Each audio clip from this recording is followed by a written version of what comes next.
അങ്ങനെ കുത്തബ് മിനാറും ഹുമയൂൺ കോട്ടയുമൊക്കെ കണ്ടതിന് ശേഷം പിന്നീട് പോയത് ലോട്ടസ് ടെമ്പിളിലേക്കാണ്.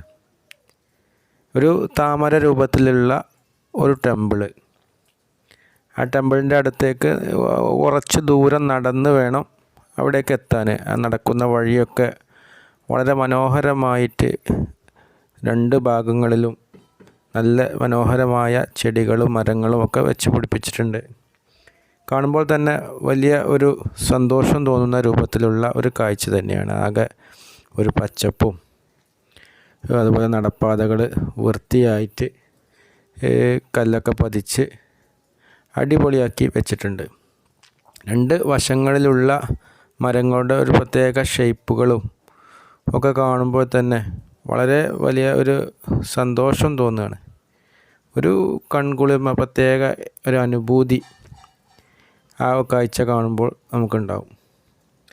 അങ്ങനെ ആ ടെമ്പിളിലേക്ക് അങ്ങനെ നടന്ന് നീങ്ങി.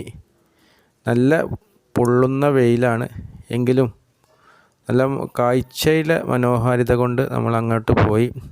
പാതി വഴിയിലെത്തുമ്പോൾ അവിടെ ചെരുപ്പുകൾ അഴിച്ച് ഒരു കവറിലിട്ട് അവിടെ കൗണ്ടറിൽ ഏൽപ്പിക്കുക. തിരിച്ചു പോരുമ്പോൾ അത് തിരിച്ചു തരുന്നതാണ്. അങ്ങനെ ചെരുപ്പ് അഴിച്ചു വെച്ചാൽ പിന്നെ നിലത്ത് കാല് വെക്കാൻ കഴിയില്ല, അത്രയും വലിയ ചൂടാണ്. അപ്പോൾ ആ ചൂടിനെ പ്രതിരോധിക്കാൻ വേണ്ടി ഇവരൊരു കാർപ്പറ്റ് വിരിച്ചിട്ടുണ്ട്.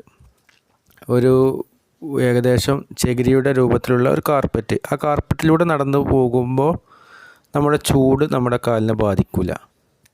അങ്ങനെ ആ കാർപ്പറ്റിലൂടെ നടന്ന് നമ്മൾ ഏകദേശം ആ ടെമ്പിളിൻ്റെ അടുത്തേക്ക് എത്തി. അപ്പോൾ ഉള്ളിൽ ക്യാമറ അലൗഡ് അല്ല. അതിനുള്ള നിർദ്ദേശങ്ങളൊക്കെ പുറത്തുനിന്ന് തന്നെ വ്യക്തമായിട്ട് തരും. ആ പുറത്ത് നിൽക്കുന്ന ആ ക്യൂവിൽ കുറച്ച് സമയം നിന്നു. എന്നിട്ട് അവിടെ ഒരു സെക്ഷൻ ആളുകളെ ആദ്യം അകത്തേക്ക് കയറ്റും.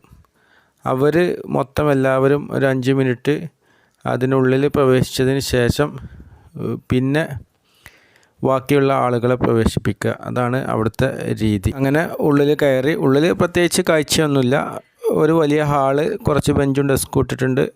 പ്രത്യേകിച്ച് സംഗതികളൊന്നുമില്ല. അതിൽ ഉള്ളിൽ കയറി ഞങ്ങൾ ഇറങ്ങി. അവിടുന്ന് ക്യാമറ അലൗഡ് അല്ലാത്തത് കൊണ്ട് അവിടുന്ന് പെട്ടെന്ന് പോന്നു. അടുത്തത് നമ്മൾ വീണ്ടും യാത്ര പോവുകയാണ്. ഇനി പോകുന്നത് ഇന്ദിരാഗാന്ധി വെടിയേറ്റ് മരിച്ച ആ സ്ഥലം. അതൊരു മ്യൂസിയം ആക്കിയിട്ടുണ്ട്. അതിൻ്റെ പ്രവേശന കവാടത്തിൽ തന്നെ സ്വാഗതം ചെയ്തുകൊണ്ട് നല്ല ഒരു ചെടി കൊണ്ട് വെൽക്കം എന്ന് എഴുതി വൃത്തിയായിട്ട് വെച്ചിട്ടുണ്ട്. അപ്പോൾ അതിൻ്റെ അടുത്ത് നിന്ന് കുറച്ച് ഫോട്ടോകളൊക്കെ എടുത്ത് നമ്മൾ അതിൻ്റെ ഉള്ളിലേക്ക് പ്രവേശിക്കുകയാണ്. അതിൻ്റെ ഉള്ളിൽ ഫുള്ള് എയർ കണ്ടീഷനാണ്. നല്ല സുഖമാണ്. നല്ല ചൂട് സമയത്ത് അതിൻ്റെ ഉള്ളിലേക്ക് കയറിയ ശക്തമാർന്ന തണുപ്പുള്ള വളരെ നല്ല എയർ കണ്ടീഷൻ ചെയ്ത് വൃത്തിയായിട്ട് വെച്ചിട്ടുണ്ട്. പരിസരങ്ങളൊക്കെ നല്ല പുൽച്ചെടികളും ഒക്കെ വെച്ച് അലങ്കരിച്ചിട്ടുണ്ട്. അവിടേക്കൊക്കെ നല്ല കർശനമായ ചെക്കിങ്ങും കാര്യങ്ങളൊക്കെ കഴിഞ്ഞിട്ടാണ് ഉള്ളിലേക്ക് പ്രവേശിക്കുക. അങ്ങനെ അതിൻ്റെ ഉള്ളിലേക്ക് നമ്മൾ പ്രവേശിച്ചു.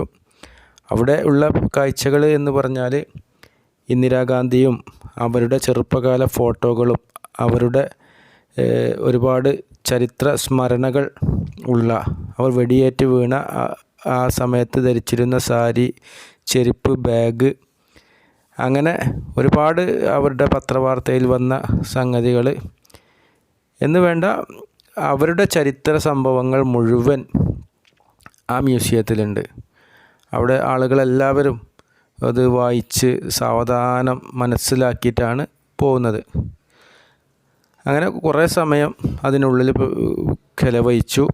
അതിൻ്റെ ഉള്ളിൽ നല്ല സുഖമായ നല്ല എയർ കണ്ടീഷൻ ആയതുകൊണ്ട് ഒരുപാട് സമയം അവിടെ ചെലവഴിച്ച് നമ്മൾ എല്ലാം കണ്ടു. ഇന്ദിരാഗാന്ധിയുടെ വെടിയേറ്റ് വീണപ്പോൾ ധരിച്ച സാരിയും ബാഗും ചെരുപ്പും, ആ സാരിയിൽ 2-3 തുളകളുണ്ട്, വെടി കൊണ്ടതാണ് എന്ന് തോന്നുന്നു. അപ്പോൾ അതും എല്ലാം അവിടെ പ്രദർശിപ്പിച്ചിട്ടുണ്ട്. അവരുടെ വീട്ടിൽ അത് അവരുടെ വീടായിരിക്കാം, അല്ലെങ്കിൽ അവരുടെ ക്ലിപ്പ് ഹൗസ് ആയിരിക്കാം.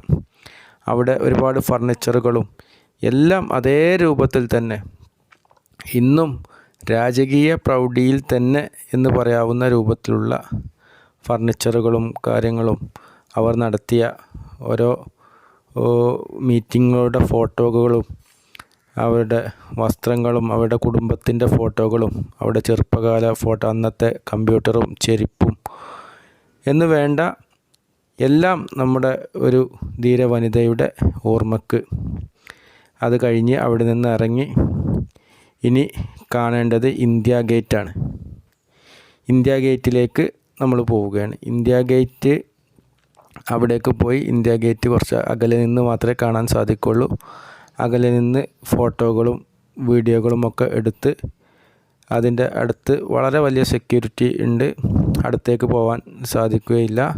നമ്മൾ ദൂരത്ത് നിന്ന് അതിൻ്റെ ഫോട്ടോകളെടുത്ത് അവിടെ നിന്ന് ഉടനെ മടങ്ങി.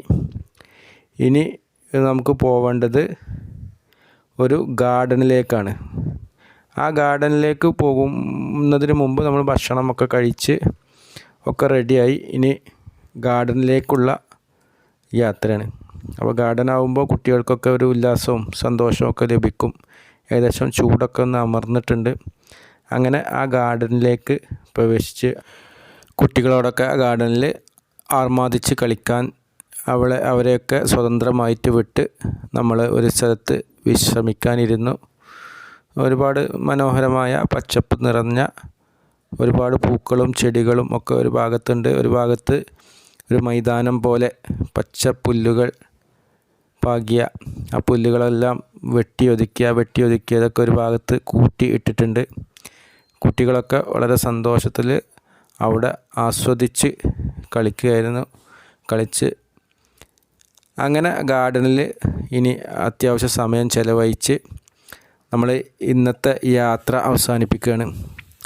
ഇനി നമ്മൾ ഡൽഹിയിൽ ഇന്ന് സ്റ്റേ ചെയ്യുന്നില്ല, നമ്മൾ മണാലിയിലേക്ക് പോവുകയാണ്. കാരണം ഡൽഹിയിൽ ഒരു ദിവസം ഏകദേശം നമുക്ക് കാണാനുള്ളതൊക്കെ കണ്ടു. ഇനി കാണാനുള്ളത് പാർലമെൻറ്റ് മന്ദിരം, അതുപോലെ കുറേ സംഗതികളൊക്കെയാണ്. താജ്മഹൽ കാണണം, അത് ആഗ്രയിലാണ്. നമ്മൾ വരുന്ന വഴിയിലായിരുന്നു. ആ സമയത്ത് നേരിട്ട് ഡൽഹിയിൽ ഇറങ്ങിയത് കൊണ്ട് നമുക്കത് കാണാൻ സാധിച്ചിട്ടില്ല. അപ്പോൾ അത് പോകുന്ന പോക്കിൽ മടക്കത്തിൽ ആഗ്രയിൽ ഇറങ്ങി അവിടെ നിന്ന് കണ്ടുപോകാം എന്ന് തീരുമാനിക്കുകയും നമ്മൾ ഇന്ന് ഈ ഗാർഡനിൽ മൊത്തം കാഴ്ചകൾ കണ്ടിട്ട് നമ്മൾ ഇനി മണാലിയിലേക്ക് പോകാൻ വേണ്ടി തീരുമാനിക്കുകയായിരുന്നു. അപ്പോൾ മണാലിയിലേക്ക് പോകണമെങ്കിൽ പാക്കേജുകൾ കിട്ടും. ഓരോ ഏജൻറ്റുമാർ വന്നിട്ട് നമ്മോട് സംസാരിക്കും. ഇത്ര ഒരാൾക്ക് 6000 രൂപ, ഒരാൾക്ക് 7000 രൂപ, അങ്ങനെ ഓരോ പാക്കേജുകൾ. ആ പാക്കേജിൻ്റെ ഫെസിലിറ്റീസും അതുപോലെ ഒരുപാട് സംഗതികളൊക്കെ പറയും. അപ്പം നമ്മൾ കുട്ടികളും ഒക്കെ ഉള്ളത് കൊണ്ട് നമുക്ക് 3 കുട്ടികൾക്കും അതുപോലെ 5 ടിക്കറ്റ് 5 പേർക്കുള്ള പൈസ വേണം. 5000 6000 ഒക്കെ കൊടുക്കുകയാണെങ്കിൽ വലിയ ഒരു സംഖ്യയാവും. അപ്പോൾ നമ്മൾ അതൊന്നും അവരുടെ ഏജൻറ്റുമാരുടെ കാര്യങ്ങളൊന്നും കേൾക്കാതെ നമ്മൾ മറ്റു രീതിയിലേക്കുള്ള അന്വേഷണം ആരംഭിച്ചു. അപ്പം നമ്മുടെ നാട്ടിൽ നിന്ന് വന്ന കുറേ ആളുകളുണ്ട് മണാലിയിലേക്ക് പോകാൻ റെഡിയായി നിൽക്കുന്നത്. അപ്പോൾ അവരുമായിട്ടൊക്കെ സംസാരിച്ചപ്പോൾ അവർ പറഞ്ഞു ഒരു പാക്കേജ് ഉണ്ട്, ഒരു 45,000 രൂപക്ക് 10 പേർക്ക് മണാലിയിലേക്ക് പോകാനുള്ള ഒരു പാക്കേജ്. അങ്ങനെ ആകുമ്പോൾ ഒരാൾക്ക് ഏകദേശം ഒരു 5 രൂപയുടെ താഴെ വരുള്ളൂ. അപ്പോൾ അങ്ങനെ ഒരു പാക്കേജ് ഉണ്ട് എന്ന് പറഞ്ഞപ്പോൾ ഞാൻ പറഞ്ഞു അവർ 6 പേരുണ്ട്, ബാക്കി ഞങ്ങളാണെങ്കിൽ 3-ഉം 2-ഉം പിന്നെ ഒരു വലിയ മോനും 2 ചെറിയ മക്കളും. അപ്പോൾ അങ്ങനെ അവരുമായിട്ട് സംസാരിച്ചപ്പോൾ അവർ പറഞ്ഞു ആ പാക്കേജ് എടുക്കാം, എന്നാൽ 45 രൂപ കൊടുക്കുകയാണെങ്കിൽ അവർ 6 പേരും 5000 രൂപ വെച്ച് 30,000 അവർ എടുക്കാമെന്ന് പറഞ്ഞു. ബാക്കി 15,000 രൂപ നമ്മൾ എടുക്കുകയാണെങ്കിൽ നമുക്ക് പോവാം. അപ്പോൾ അങ്ങനെ നോക്കുമ്പോഴും നമുക്ക് ലാഭമായിട്ടാണ് തോന്നിയത്. കാരണം 3 പേർക്ക് 5000 മാത്രം ചിലവഴിച്ചാൽ മതി. അങ്ങനെ നമ്മൾ മണാലിയിലേക്ക് ആ ഒരു യാത്ര ആരംഭിക്കുകയാണ്. നമ്മൾ ലോ ഫ്ലോർ ബസ്സിൽ കയറി മണാലിയുടെ യാത്ര അടുത്ത ദിവസം.